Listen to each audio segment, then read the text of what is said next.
Sesudah menerima laporan adanya pegawai minimarket kena rampok, tim gabungan Satreskrim Polrestabes Palembang bersama Polsek Ilir Timur 1 mendatangi Sikop minimarket yang berada di Jalan Kapten Anwar Sastro 2 guna melakukan olah TKP.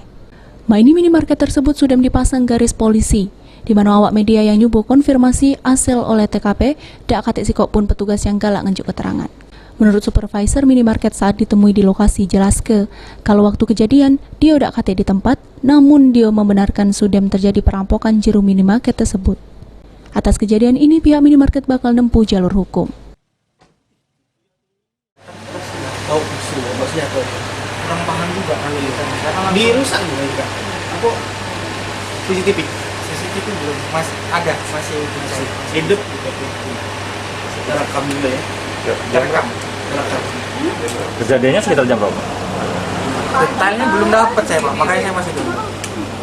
Pagi kemungkinan, kalau jamnya saya belum tahu ya. Yang hilang apa, Pak? Atas kejadian ini pihak minimarket mengharap pelaku segera ditangkap. Abidin Riwanto, PAL TV.